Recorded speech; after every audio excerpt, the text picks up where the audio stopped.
바울은 우리의 몸을 무기라고 읽고 있습니다. 그리고 어떤 사람은 자신의 몸을 가지고 의를 도모하는 데 사용하기도 하지만 어떠한 사람은 불의의 일에 사용되기도 한다고 이야기합니다. 먼저 사도 바울은 우리의 몸을 불의의 무기로 죄에게 드리지 말라고 경고합니다. 죄는 구원받은 사람들이라고 할지라도 우리의 본성을 자극해서 막노릇하고자 만듭니다. 사도 바울은 고린도전서 10장 12절에 그런즉 선줄로 생각하는 자는 넘어질까 조심하라고 이야기합니다. 그렇다면 우리가 죄의 다스림을 받아 불의의 무기로 들여지지 않기 위해서는 몸의 사욕에 순종치 말아야 한다고 이야기합니다.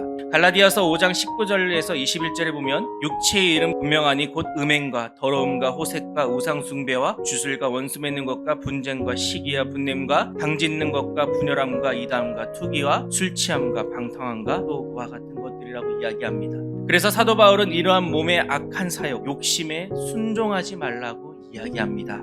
그럼에도 불구하고 우리가 죄라고 하는 것은 사람으로 하여금 육신의 욕심을 따라 살아가도록 우리를 너무나 많이 유혹합니다. 그런데 자신의 육신이 좋을 대로 살아가는 사람들은 결국 자신을 불의의 무기로 죄에게 드리는 것과 같다라는 것입니다.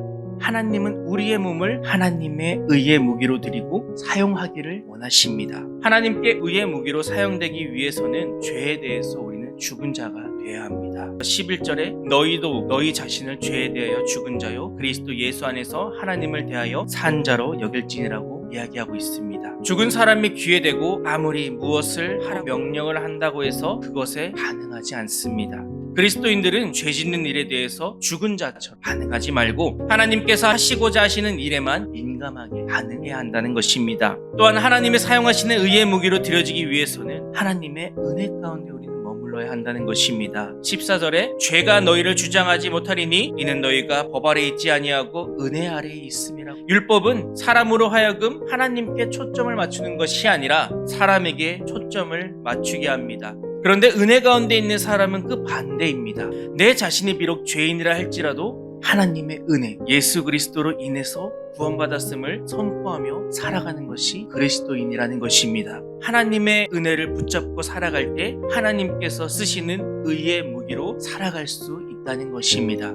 오늘날 이 땅에서 죄의 권세와 다스림 속에서 불의의 도구로 사용되는 많은 사람들이 이 땅에 존재합니다. 이러한 불의의 무기가 많은 이 땅에 하나님의 나라를 위해서 드려질 의의 무기를 우리에게 원하시고 계십니다. 하나님이 원하심을 따라서 은혜를 드러내고 날마다 승리하는 모든 성도님 되시기를 간절히 축원합니다.